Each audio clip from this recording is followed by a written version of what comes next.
Professor Alexandre O'Hara, muito obrigado pela presença. É uma alegria, uma honra recebê-lo no Café com o Repertório. Eu que agradeço o convite. Seja muito bem-vindo. Cientista político de formação, mestrado em ciência política, doutorado em ciência política, hoje coordenador do curso de Relações Internacionais da Escola Superior de Propaganda e Marketing de São Paulo, a SPM São Paulo. Muito bacana, muito nos honra a sua presença. É sempre um prazer. E falar sobre relações internacionais sempre é um prazer falar. Alexandre, vou tratá-lo por Alexandre, se você me permitir. Como é que a gente, quer dizer, estamos aqui no comecinho, esse programa está sendo gravado no começo das Olimpíadas de Paris, 2024.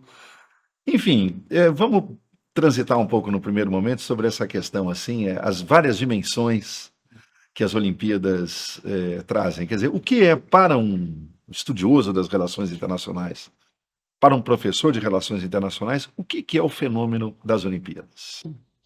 As Olimpíadas é um momento importante, né? Muitas vezes nós assistimos aí muitas críticas, vemos muitas críticas que até a população faz em relação aos custos que um evento como esse, desse porte, tem para o país, né? Então, houve muitas críticas que o valor investido, às vezes, pelo governo, né, no país, ele é inferior ao que tem de retorno econômico. Então, na verdade, temos que olhar de duas perspectivas. Um é o lado econômico, e que nem sempre é verdade que o retorno econômico não é suficiente para pagar os custos, porque talvez, eventualmente, como a gente teve agora recentemente no caso do Japão, nas últimas Olimpíadas, anterior à da França, lá tivemos um momento específico, teve a pandemia, né, que foi impedido de que os turistas fossem ao Japão assistir, então, de fato, o público foi muito reduzido, e aí até houve, né, perda de publicidade, coisa do tipo. Então, o custo foi muito alto e o retorno naquele momento foi pequeno. Mas não podemos nos prender apenas ao momento específico dos jogos, porque quando a gente fala de retorno, o retorno vem também a médio prazo, né? Então, às vezes, há um custo X para fazer o investimento para realizar o evento, mas a projeção da imagem, a popularização do país, levar este novo país para o mundo, é um fator que pode trazer, a médio e longo prazo, retornos, né? Então, nesse momento, a gente vê na França, um momento em que a França tenta se recolocar no mundo, né, se recolocar como um país. Bom, a França já é o país mais visitado em termos de turismo, né, no mundo, Isso. já tem um histórico muito forte de turismo, mas, de fato, é recolocar a França, né, mostrar novamente a França para o mundo, a preocupação que se tem de um país se posicionar e mostrar o que tem de qualidade no país. Então, como eu falei, retomando um pouquinho, como o Japão buscou fazer, a França está buscando também, por exemplo, trazer alguns temas como do meio ambiente, que é um tema muito caro, muito importante para o mundo todo, e tanto o Japão quanto a França estão trabalhando nesse tema, né, de buscar a sustentabilidade, mostrar uma imagem mais amigável em termos de meio ambiente. Bom, a própria despoluição do Rio Sena, né, que estão lá fazendo isso, é um ponto nesse aspecto. Então, a gente percebe que, de fato, um evento ele tem essa busca de questões econômicas de médio e longo prazo que pode acontecer. Então, esse é um aspecto, e eu diria que esse fomento à imagem positiva vai contribuir, inclusive, até para relações comerciais. Eventualmente, é um país que é mais bem visto pelo mundo após umas Olimpíadas, pode contribuir para a venda, por exemplo, de um televisor, de um carro, de outros elementos que, se o país for mal visto, e a gente vê muitas vezes acontecendo em momentos de guerra, que um país que não tem a simpatia da população de outro país, ela acaba não comprando aquele produto. Então, vejo que é importante a imagem do país. E aí sim, nós caminhamos para o segundo ponto, né, então, além do econômico, é a imagem do país. Então, quando se realiza um evento grande como este, né, se busca também, entre um pouco na área de relações internacionais, trabalhar com a diplomacia, né, do país, a diplomacia pública, a imagem do país no mundo. Então, além do aspecto econômico, é também trazer uma melhor imagem, uma renovação da imagem, um fortalecimento da imagem internacional, que isso também pode, evidentemente, como eu falei, trazer até repercussões positivas para a economia do país. Você fala então de imagem, de construção de imagem, de reputação, quer dizer, há um conceito cunhado no final dos anos 80 por um importante cientista político norte-americano, Joseph Nye, que vai formular o conceito de soft power para.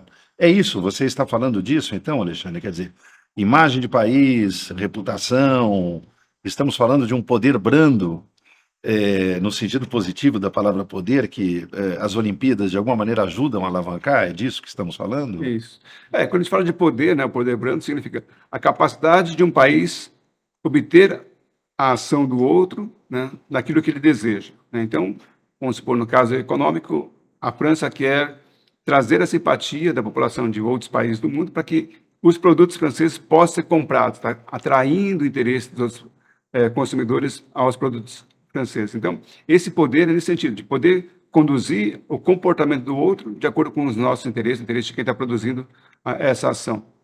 E nesse sentido, de fato, como o Nai falou, esse soft power tem essa capacidade, né? Enquanto lá no passado, quando a gente falava de guerras, de conflitos, ou um pouquinho mais a Guerra Fria, na tensão entre Estados Unidos e a ex-União Soviética, quando se falava de poder, era o hard power, que era conhecido mais fortemente, né? Ou seja, eu vou fazer com que o outro se comporte como eu quero, colocando a arma. Tem um míssil, falando, ou você toma essa decisão que é convergente com o meu interesse, ou né, eu te ameaço com o míssil. E essa era uma forma que se tinha anteriormente.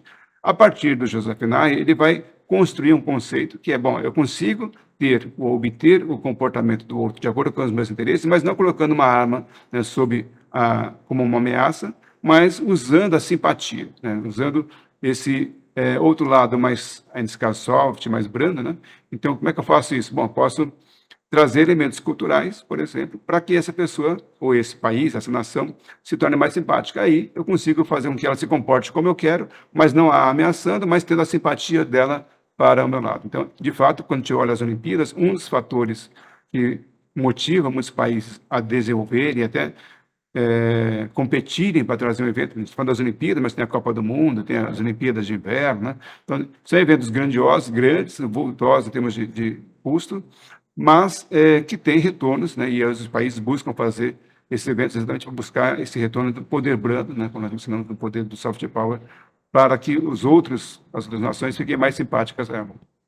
E Alexandre, o que que faz parte exatamente do soft power, né?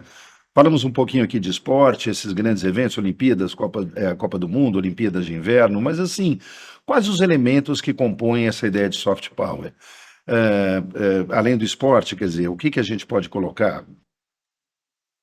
Temos a música, temos as novelas, temos a própria cultura de maneira geral, né? Então, quando a gente fala de soft power, a gente pode, bom, neste momento, talvez aqui no Brasil, um dos grandes ícones do soft power é o K-pop, né? Começou com o J-pop, que eram os dramas, né? As novelas japonesas, desenhos animados japoneses, a música japonesa, e neste momento é o K-pop que tem uma grande expansão de adeptos, né? Então a gente vê a novela coreana hoje muito assistida, né? No mundo, mas em particular no Brasil, as próprias Séries de grupos, televisão, né? séries de Séries de televisão, televisão coreanas, né?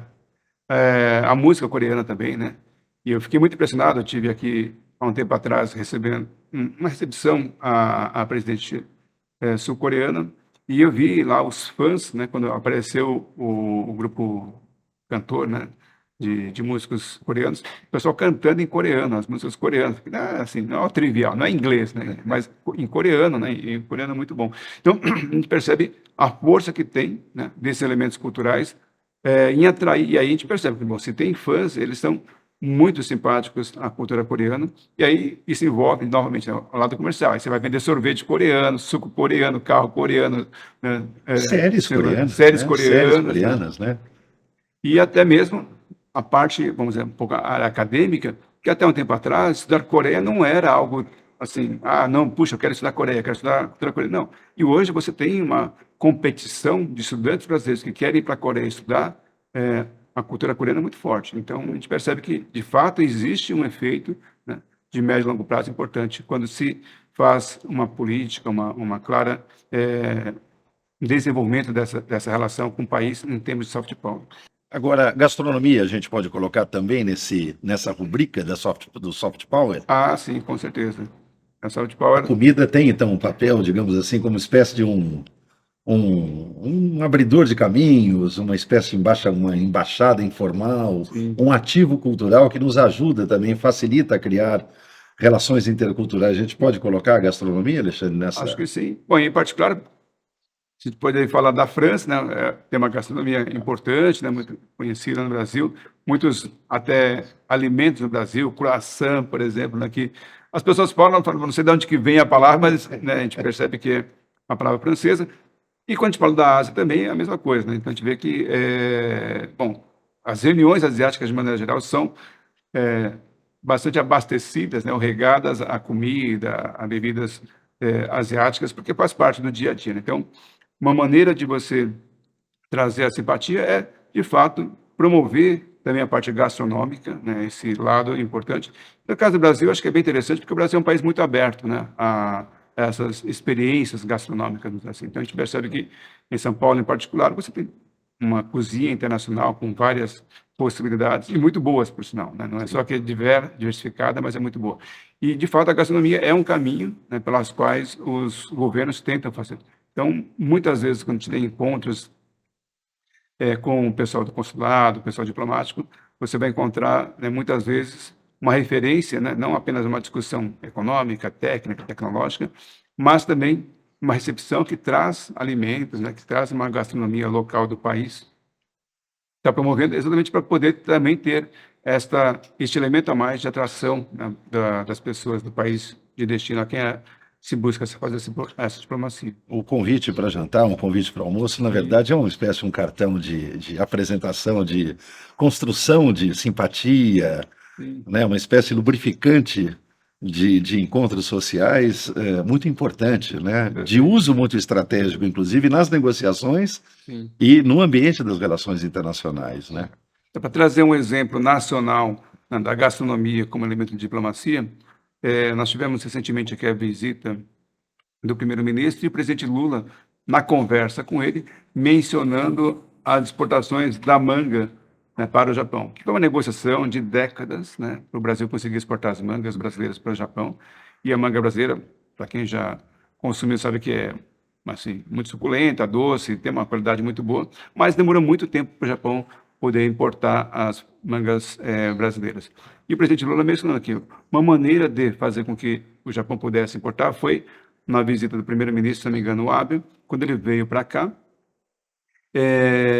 o presidente preparou a recepção, né, o almoço, o jantar, e entre os alimentos estava a manga, né, que ele ofereceu para o primeiro-ministro para que ele pudesse experimentar, e aí, a partir disso, né, foi um ponto ali de negociação, né? Então, a gente percebe que, de fato, sim, o alimento também é, né, de atração, porque você... Então, não é por acaso, quando vem algum diplomata estrangeiro para o Brasil, se leva para uma churrascaria, se leva para lugares em que é um típico da culinária brasileira. Alexandre, então a gente coloca nessa rubrica, no conceito soft power, todos esses elementos, esses ativos culturais, gastronomia, cinema, moda também entra nisso, né? A gente poderia colocar televisão, produtos de televisão, música. Agora, quando a gente pensa nisso, Alexandre, isso tem um caminho que a gente pode chamar, quer dizer, a colocação desses produtos no mundo, ele segue um caminho que a gente pode chamar de orgânico? Ou seria interessante pensar em agências, em políticas, não só de governo, mas em políticas de Estado, em instâncias, em fóruns que auxiliasse esse trânsito e auxiliasse esse intercâmbio? Como um especialista em relações internacionais pensa essa questão? Eu diria que, neste momento, nós estamos buscando racionalizar mais a ideia do soft power e a relação com os países. Mas, como você mencionou, por exemplo, na produção cultural, a gente pensar no caso norte-americano, e o autor, não, o Nye, ele é norte-americano, quando ele traz a ideia do soft power, que ele racionaliza isso, ele organiza a ideia do soft power, os Estados Unidos já desenvolveu isso há muito tempo, né? Quando a gente fala, por exemplo, do American Way of Life, né? Dos filmes de Hollywood, o quanto que os filmes de Hollywood influenciaram o mundo na maneira de pensar, em hábitos, em comportamentos, em diversas maneiras, né? Mas não tinha essa ideia do soft power, né? Então a gente percebe que, de fato, o soft power ele acontece há muito tempo, né? Essa influência do poder brando, só que não era tão racionalizada como é hoje. Eu diria que depois, no final dos anos 90, 80, 90, o que aconteceu é que isso passou a ser percebido e buscou-se instrumentalizar o soft power. Então, aquilo que acontecia de maneira mais orgânica, agora se busca trabalhar de maneira mais racionalizada. Então, existem políticas claras hoje para buscar utilizar esses elementos culturais, elementos soft power, de maneira mais objetiva, buscando resultados mais objetivos. Vamos pegar o caso específico da Coreia, eu acho que é um exemplo bom, né?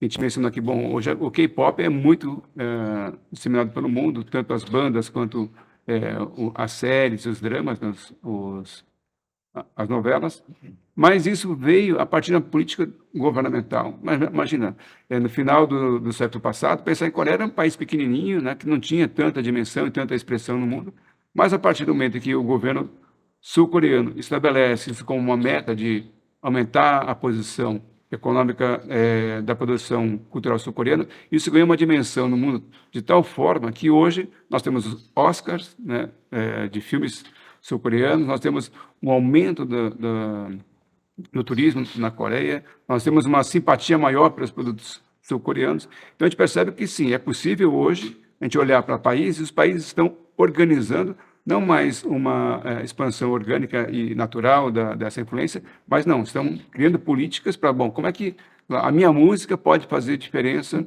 numa relação com o país? Como é que a novela pode... E isso é a busca de criar simpatias. Então, não é por acaso, se a gente pegar alguns conflitos internacionais hoje, né, como o caso da Rússia e da Ucrânia, né, a busca de trazer, por exemplo, alunos de países estrangeiros para fazer uma pós-graduação, porque é uma maneira de você tentar trazer a simpatia de países X, Y, Z para o país que está buscando ampliar a sua simpatia comum. Então, tem um lado orgânico que acontece há um certo tempo, mas hoje não. Hoje eu creio que é muito mais racionalizado, muito mais planejado a utilização do soft power. Agora, a gente também pode pensar em todos esses elementos culturais, né, Alexandre, como na sua dimensão econômica também. Nós estamos falando de indústrias. O cinema é uma indústria, a produção audiovisual é uma indústria, a moda é uma indústria, a gastronomia cada vez mais é uma indústria, com cadeias produtivas complexas, com dimensões econômicas muito grandes desses. Quer dizer, a cultura, né, Alexandre, além de ser esse espaço digamos assim, de realização das coisas espirituais, ela também traz essa dimensão econômica, como disse, com cadeias produtivas complexas, com players, com inserção, com estratégias de inserção internacional. Quer dizer, é preciso pensar nessa dimensão também do fato cultural, né? Não apenas a figura do artista, claro, fundamental, mas também todas as outras dimensões que implicam hoje o fazer artístico no mundo cada vez mais complexo. Vou trazer um exemplo bem próximo da gente, que é o futebol. Claro. Né? Bom, só futebol é enorme, né? Assim, eu me lembro de uma história do embaixador Fausto Godoy, né? Que você já esteve aqui no programa. Ele comentando uma vez que ele teve, se não me engano, no Afeganistão, e teve uma situação complicada lá, né? No Oriente Médio. E uma das coisas que o ajudou foi o fato de ele dizer que era brasileiro, que tinha Pelé, que tinha Neymar e por aí vai, né? Então, de fato, o soft power, ele é muito forte. Às vezes é difícil mensurar o quanto que isso é forte, mas ele é muito forte. E o que é interessante ver, então, é que no caso do esporte, do futebol que eu mencionei, não é apenas a partida de futebol ou o turista que eventualmente vem assistir um jogo aqui, mas imagina o quanto que os times hoje investem, né, para a imagem do time e dos jogadores, porque quando se compra um jogador, não é apenas pelo título, mas o quanto de camiseta se vende pelo mundo, né, a partir daquela imagem que se tem. Né? Quantas camisetas do Ronaldo, né, Ronaldo Fenômeno nosso, o Ronaldo lá, o 9, né, de Portugal, e por aí vai. Né? Ronaldo Nazário, né? Ronaldo Fenômeno. Fenômeno, né? Então, o quanto que isso repercute em termos de economia, né? Então, tanto domesticamente como internacionalmente, né? E temos, aí de novo, né, na imagem que o país projeta, né? Porque quando a gente fala de uma inserção econômica, tem a ver com a qualidade do produto, mas também tem a ver com a imagem que o país tem, né? Como nós já mencionamos. E quanto melhor for a imagem do país, mais portas se abrem. E quando a gente fala assim do futebol, a imagem positiva do futebol do Brasil, ele cria uma simpatia para os países que leva a comprar as camisetas da seleção brasileira, mas ao mesmo tempo também leva a ter a simpatia pelas músicas brasileiras. Então, o samba, né, o forró, a bossa nova também se expande porque há um empréstimo de prestígio. O futebol empresta prestígio para outras áreas. Então, acaba trazendo também, por exemplo, simpatia pela música brasileira. Bom, e aí abre, por exemplo, a ideia do churrasco ou da caipirinha brasileira que está relacionado, né? Então, fala, puxa, você tem a comemoração ou assiste os jogos de futebol no Brasil, aí você tem o acompanhamento de uma cerveja, de uma caipirinha, de um suco, né, da fruta, e aí você vai associando coisas, você agrega prestígio de um produto específico ou de um alimento específico para outras áreas, e aí isso é um elemento importante. Então, veja a capacidade que tem de um elemento de soft power de espalhar, né, prestígio, de beneficiar outras áreas e outros produtos a partir de um elemento único. Excelente. Alexandre, recentemente a gente teve aquele caso, até viralizou nas redes sociais, do embaixador sul-coreano aqui no Brasil, né, o Lee Kim-no, que acabou ganhando o título de cidadão carioca, com a imagem que viralizou cantando samba e destacando, e quando todo mundo falou, puxa, um embaixador cantando samba, e ele destacava exatamente isso, né? Não, a dimensão musical é fundamental nas relações econômicas e nas relações internacionais, né? É importante para um diplomata que atua num outro país, conhecer os códigos culturais desse país, né? Simpatizar com eles, saber entendê-los. E sim, não é uma coisa estranha a vida diplomática, as formas musicais. Ao contrário, elas fazem parte, porque ajudam, né, na criação de si, na construção de pontes, na simpatia, um pouco na distensão de certas arestas, enfim. Estamos falando de soft power, né? E a música, eu diria que é uma linguagem meio que universal, né? Porque você pode não entender exatamente a língua, mas ela acaba te contagiando, ela acaba trazendo emoções, né? Fala, poxa, não entendi a palavra, mas a música, ela contagia, ela emociona, ela cria laços entre as pessoas, né? Então, isso é um elemento muito importante. Sabe, isso é uma experiência pessoal. Eu trabalho com o Brasil e Japão, e a primeira vez que eu fui para o Japão, uma das primeiras coisas que me perguntaram, me pediram, né, foi para cantar e dançar samba, né? Só que aquela primeira vez que eu fui ao Japão, eu não sabia cantar, né, e muito menos dançar. E a primeira coisa que eu fiz quando eu retornei ao Brasil foi aprender a dançar e cantar samba para poder fazer essa conexão, né, e não só com o Japão, mas com os outros países, né, porque é uma identidade, né, do Brasil, né? Você pensa Brasil, você pensa futebol, samba, né, E alegria, e né? alegria, uma conexão, né, que se cria de maneira muito espontânea, né? A partir do momento que você se diz brasileiro e você sabe uma música brasileira, né? Uma bossa nova, um samba, que você saiba sambar, isso cria uma conexão e facilita muito até mesmo as negociações, sejam elas diplomáticas, sejam elas de negócios, né? Porque, querendo ou não, por mais que a gente tenha muita tecnologia hoje, as relações, no final das contas, são relações humanas, né? E é importante estabelecer essa conexão com as pessoas. Excelente, excelente. Alexandre, você, e assim, pensando exatamente a partir desse seu exemplo pessoal, quer dizer, o Brasil, nessa riqueza cultural impressionante, na sua diversidade e na qualidade dessa diversidade, quer dizer, a gente pode usar, até podemos falar até com uma certa tristeza, né, que usamos mal o nosso soft power, né? Ou a possibilidade desse soft power, né? Porque, poxa, uma música exuberante, uma literatura de altíssimo nível, enfim, uma gastronomia curiosa, né, criativa, mas usamos mal ainda isso, né?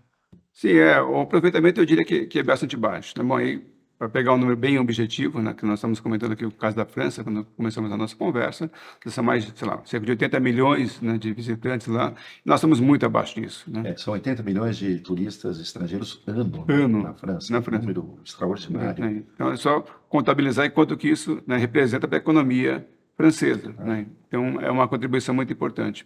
E no caso do Brasil, nós estamos muito abaixo disso em termos de turismo, apesar de sermos muito maior que a França, temos talvez uma diversidade muito maior de alimentos. Se a gente pensar, no caso do Brasil, exatamente pela extensão geográfica que nós temos, né?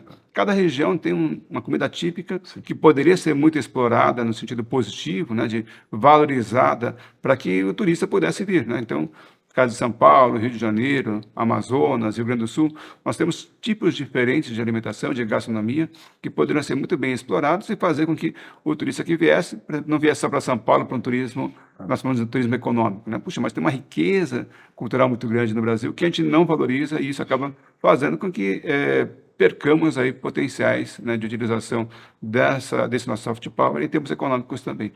E um outro fator que eu vejo é que também falta uma política clara de valorização daquilo que nós temos, né? Em termos de políticas públicas. Eu creio que há uma percepção ainda muito fraca do valor que nós temos em termos culturais, né? Só para dar um exemplo de novo, vou voltar para o Japão, porque é o país que eu mais estudo, mas, enfim, no Japão é muito comum a gente ir para qualquer lugar do Japão, de norte a sul, entrar no restaurante e você ouvir bossa nova, né? Exatamente. E aqui no Brasil, as novas gerações mal ouvem bossa nova, né? Talvez falar o que é bossa nova, não vão saber indicar nenhum cantor ou composição da bossa nova.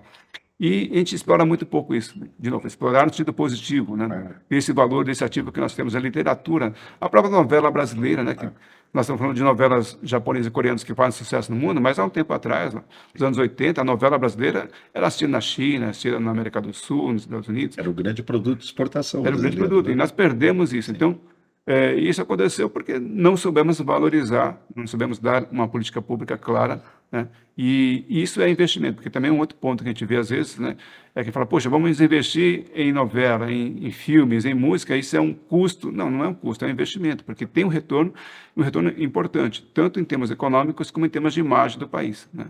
E neste momento em que, às vezes, a nossa imagem, em termos econômicos, não é muito boa, porque a gente não cresce a 12% como a China cresceu há algum tempo, né? Hoje não tem a tecnologia como alguns países têm, mas a gente pode trabalhar uma compensação para a nossa imagem positiva no mundo, também por nossos recursos, que nós temos recursos culturais. E aí mereceria uma atenção, né, e uma destinação vista como investimento, né, e não como custo. E Então, não quando a como gente, custo. Perfeito.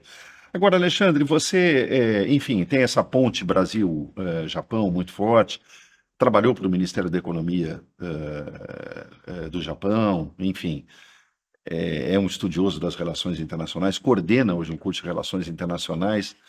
É, assim, pensando em termos de formação de um negociador de alto nível, vamos dizer assim, né?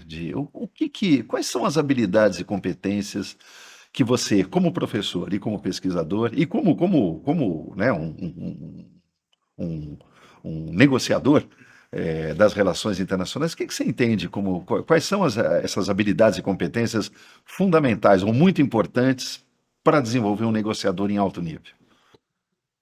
talvez falando em século XXI, vai parecer um pouco, pode dizer, saudosista, mas, de fato, a gente está vendo no mundo hoje, apesar dos grandes avanços tecnológicos, uma recuperação da importância das relações pessoais.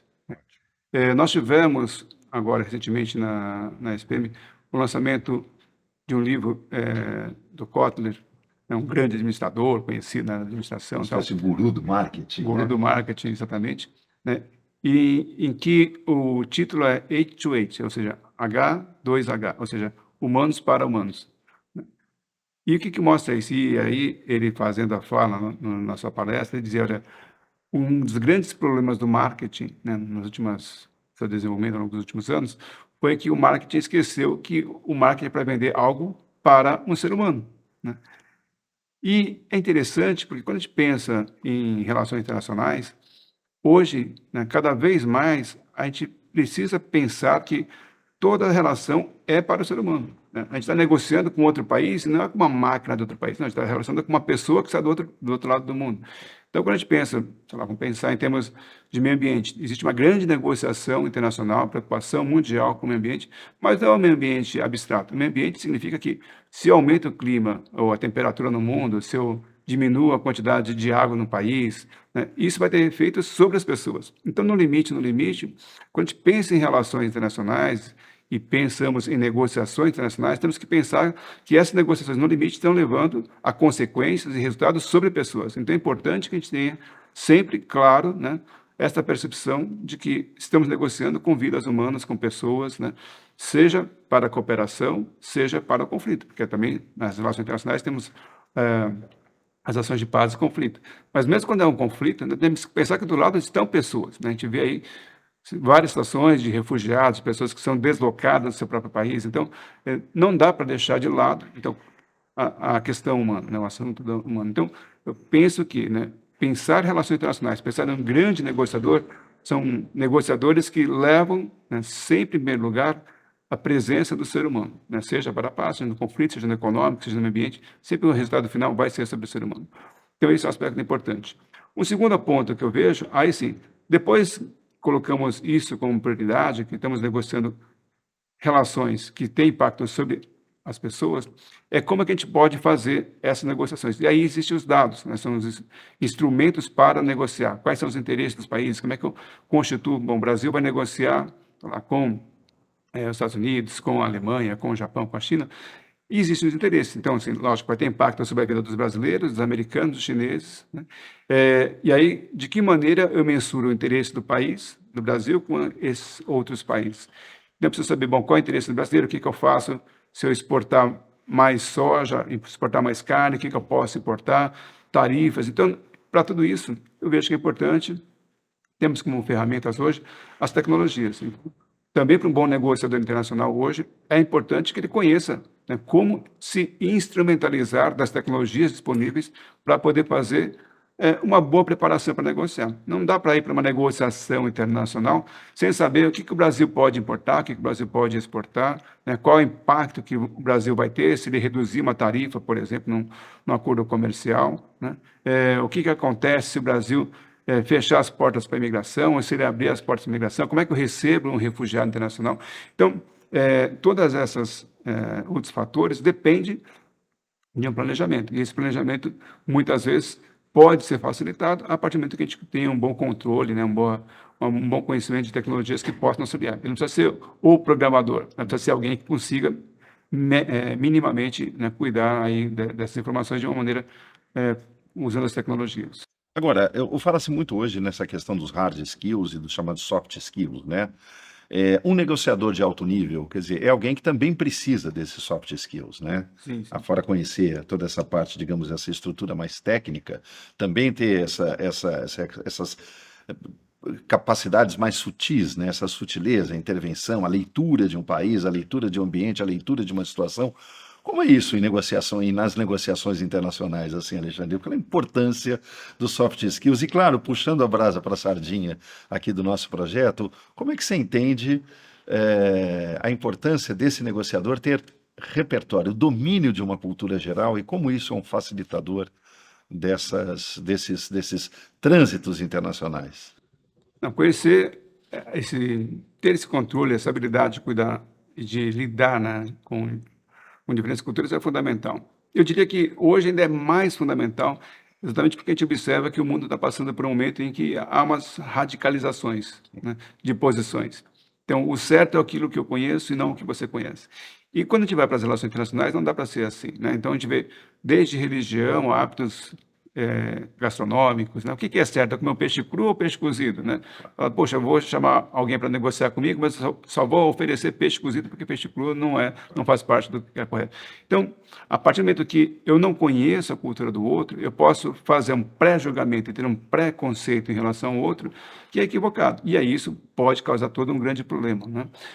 A gente vê situações assim, às vezes triviais, né, de falta de conhecimento de uma cultura, que pode colocar em jogo e causar um prejuízo muito importante para negociações econômicas ou diplomáticas, né? Então, esse é um ponto importante de conhecer, sim, né? E quanto mais a pessoa conhece outra cultura, isso eu diria que para o negociador internacional é básico, né? Então, além dos fatores que nós mencionamos anteriormente, buscar conhecer a cultura do outro é fundamental, O né? domínio do idioma, né? Como Idioma, básico, mas além disso, né, é, o conhecimento da cultura é. do outro país. Uma coisa básica, assim, a distância física, né? A gente sabe que em alguns países você abraça, beija, como no Brasil, né? Dá aperto de mão, e aí tudo bem, é ótimo. E isso, até para nós brasileiros, demonstra uma afetividade, uma proximidade, mas em alguns países, sei lá, como os Estados Unidos ou como os países asiáticos, você chegar e já abraçar ou beijar, isso vai causar uma repulsa, vai causar um distanciamento, e aí talvez vai dificultar a negociação. Fala, poxa, mas que atrevimento, como é que a pessoa vem aqui, nem me conhece, me abraça, me beija, né? Então, isso vai já causar dificuldades.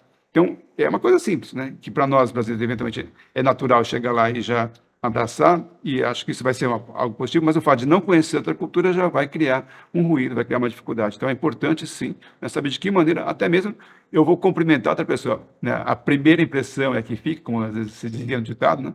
Então, isso pode causar uma boa ou uma má impressão, desde você ter uma simpatia de falar um bom dia ou boa tarde na língua do país que você está sendo recebido, isso vai ser algo positivo, mas, ao mesmo tempo, se você chega e cumprimenta a pessoa de uma maneira que não é adequada para aquele país, pode causar um distanciamento e dificultar todo um relacionamento posterior de negociação. Você diria, então, que, além de tudo isso, quer dizer, questão de uma cultura geral, um repertório, para você poder transitar entre vários assuntos, voltamos a essa dimensão que você destacou tão bem aqui na primeira parte, digamos assim, dessa explanação, né? A questão humana, né? É, sobretudo, uma relação entre pessoas que está sendo estabelecida, né? E que o domínio desses códigos humanos e humanitários é fundamental para que isso possa progredir. Exato. Por mais que você coloque no chat GPT lá, né? O que eu preciso negociar, né? Ele vai te trazer os pontos, mas se você chegar lá e já fizer um cumprimento errado, por mais que o chat GPT te tenha dado muitas respostas positivas, a sua primeira aproximação errada já vai comprometer toda a negociação, né? Então, no limite, é muito importante conhecer a cultura, conhecer as pessoas, como é que elas se comportam, o que que é positivo, e às vezes até coisas pessoais, né? Uma coisa bem trivial e assim, foi uma gafe da minha parte. Tive uma reunião de negociação e, assim, como anfitrião, preparamos lá, pedimos a reserva no restaurante, levamos a pessoa, montamos no Brasil, o churrasco, né, é uma comida típica do Brasil, sempre muito simpático, convidamos, tá, levamos a pessoa, era um grupo de pessoas e uma delas era vegana, né? E Vegetariano. não tínhamos dado conta de que alguém poderia não querer comer carne, né? E a falta de conhecimento foi um detalhe, né, de preparação da negociação, né, que acabou causando constrangimento. Lógico, a pessoa foi simpática, né? Então, tinha salada, buffet de salada, todas as coisas, mas, enfim, foi um detalhe que poderia, nesse momento, ter causado muito constrangimento, dependendo da pessoa, pelo fato de não ter informação sobre a cultura daquela pessoa, sobre os hábitos daquela pessoa. É importante tudo isso, né, Alexandre? Muito importante. Mas estamos falando aqui de formas de saudar, formas de cumprimentar, formas de reverenciar, formas de fazer um convite, formas de receber a pessoa, o anfitrião. Estamos falando de códigos culturais, estamos falando de etiqueta também, aqui, num certo sentido, uma etiqueta corporativa, uma etiqueta empresarial, uma etiqueta de países, uma etiqueta de negociações internacionais. É assim, você é um estudioso da cultura japonesa, quer dizer, o que isso significa exatamente? O que esses códigos culturais significam para o Japão? Né? A questão da honra, por exemplo, da reputação, mas não só reputação, como imagem que você constrói, uma reputação mais interna mesmo, que passa pela vergonha. Como é que essa complexidade de comportamentos se dá numa cultura como a japonesa? É bem interessante porque, no meu caso, eu acabo tendo a possibilidade de combinar, conhecer um pouco das duas culturas, a brasileira e a japonesa, asiática. E uma das situações que às vezes eu converso com os alunos é assim, né? Quando alguma coisa está errada aqui no Brasil, geralmente a secretária é a culpada, né? Porque a subordinada é que vai ter a culpa de qualquer coisa que aconteça, né? Então, o diretor, o presidente perdeu a reunião, a culpa é a secretária que não avisou, né? E lá no Japão é o contrário. Às vezes você vê situações que o presidente da empresa, de uma automobilística, de uma grande empresa eletroeletrônica, tem um problema no produto e o presidente vai pedir desculpa. Não é a pessoa da linha de produção que errou, né, e ela que vai se culpar. Não, o presidente pede desculpa pelo problema que aconteceu. Então, aí é para dar um exemplo bem gritante da diferença, né, do que se considera responsabilidade. Enquanto aqui a gente responsabiliza o subordinado pela culpa, lá o superior assume a responsabilidade porque ele não foi capaz, né, de coordenar, de fazer uma gestão adequada para que nada acontecesse de errado, né? Então, é uma percepção bastante diferente. E isso tem impactos significativos, né? De novo, olhando para as negociações em termos internacionais, depende da maneira como a gente, como brasileiro, se posiciona e aquilo que a gente diz, né, sobre algum equívoco que aconteceu, isso pode soar para um negociador estrangeiro como uma falta de responsabilidade, porque eu não estou assumindo aquilo que deveria ser da minha responsabilidade da parte dele, né? Então, jogar a culpa para a minha secretária vai significar que eu não sou uma pessoa confiável, porque eu não estou assumindo a responsabilidade, eu estou jogando a responsabilidade para o outro, né? Então, não me torno uma pessoa confiável para o meu parceiro, para a pessoa que eu estou negociando na Ásia. Então, isso é fundamental, conhecer. E na Ásia, de fato, isso é muito forte. Então, é, a ideia de construção de uma reputação, ela é fundamental, ela é muito importante, né? E isso as pessoas lá dão muita importância. E a relação com a empresa é muito forte. Tanto é que lá na Ásia, e especialmente no Japão, muitas vezes as pessoas se apresentam, bom, eu sou, né, professor da SPM, né, e meu nome é Alexandre Verrara, tá, né? Então, ele coloca a instituição na frente da sua apresentação, porque ele está se identificando com a instituição e ele tem ali uma reputação da empresa, uma imagem da empresa que ele vai defender. Então, isso é muito importante. Enquanto aqui, muita gente fala meses ou anos com a pessoa, a gente não sabe onde ela trabalha, porque não estamos preocupados com isso, né? Então, de fato, é uma diferença muito grande, né, de percepção do que é reputação, da vergonha, da responsabilidade do que é um padrão asiático, do que é um padrão aqui ocidental brasileiro. E você havia colocado, né, Alexandre, interessante essas relações Brasil-Japão, porque aparentemente são códigos culturais completamente diferentes, mas há, por outro lado, uma proximidade muito grande, que passa pelos fluxos migratórios, pela aceitação das expressões culturais japonesas, pela simpatia com que nos tratamos, enfim. Mas você havia destacado num momento aqui das suas respostas, a coisa como que os jantares são importantes numa negociação nos países asiáticos, em especial Japão, Coreia, China. Como que é isso exatamente assim, Alexandre? Como que porque tem a dimensão, digamos, formal, né, a reunião de trabalho, mas depois há uma outra dimensão que é tão importante quanto essa dimensão mais formal. Porque uma coisa é negociar objetivamente interesses e preços e valores, né? Outra coisa é você confiar na pessoa para negociar, né? E no mundo asiático, isso é muito importante, né? Por mais que eu esteja de acordo com os valores eventualmente negociados, confiar na pessoa é muito importante. Então, algumas vezes, talvez aqui no Ocidente, mesmo nos Estados Unidos, no Brasil, acertamos o valor, então vamos fechar o negócio, né? Não é exatamente assim, porque existe a necessidade de se confiar, né? Que além desse preço, no médio e longo prazo, será que a pessoa realmente vai entregar o produto, né? A qualidade do produto? Então, essa construção, ela demanda um tempo. Então, muitas vezes, uma negociação, em particular com o japonês, demanda um tempo maior, porque não é só o valor do preço do produto que vai se negociar, mas o quanto que eu posso confiar que que aquela negociação, de fato, vai ser uma boa negociação, e mais do que isso, né? O lado positivo de negociar com os japoneses em particular é que, uma vez negociada, é uma relação que se estabelece de médio e longo prazo, né? Não é uma negociação pontual. E, às vezes, até em alguns momentos em que negocia aqui a relação comercial entre o Brasil e o Japão, às vezes a empresa brasileira quer vender pontualmente. Eu quero vender este momento, né, desse produto, e não está preocupado com a relação futura, né? E isso causa um pouco de conflito, porque o japonês não quer comprar só uma vez, né? Até me lembro de uma situação em que a gente estava promovendo aqui as exportações de produtos agrícolas brasileiros, e aí demoramos quase um ano para negociar, né? Assim, o Japão pudesse, o parceiro japonês, é, aceitasse, negociar, comprar, importar o produto brasileiro. E aqui também trabalhamos com a empresa, né, para que ela pudesse melhorar a qualidade. Então. E depois de quase um ano negociando, fomos lá para fechar o negócio, e aí o empresário falou, não, mas eu quero vender só agora, só essa safra, não quero vender para frente. Eu já falei, não, mas só essa safra me não interessa, eu quero, né, um fornecedor que me garanta o fornecimento a médio e longo prazo, porque eu não posso vender para um consumidor japonês e falar, não, só tenho este momento, né, depois não tenho mais produto. Então, todo o desenvolvimento de mercado no Japão é de médio e longo prazo também. Então, esse é um ponto importante, né? Quando a gente fala de relações comerciais, temos que pensar que existe uma diferença cultural importante, né? E aí é necessário, então, que a gente busque pensar do interesse brasileiro e do interesse japonês, né? Cada um dos lados, e como é que a gente consegue juntar essas duas coisas. Você diria que para construir essa confiança, esses momentos que não são só na formalidade direta são muito importantes, Sim. né? Um convite para uma refeição, um passeio, estar junto. É porque é ali, nesses ambientes, digamos, mais informais, que de fato esse capital chamado de confiança pode ser construído, né? Exatamente.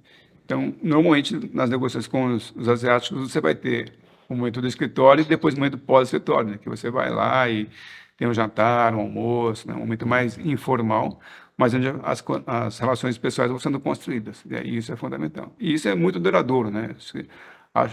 Eu vejo que isso é o lado positivo das negociações com os asiáticos, né? Uma vez que você estabelece isso, uma relação que dura a vida toda.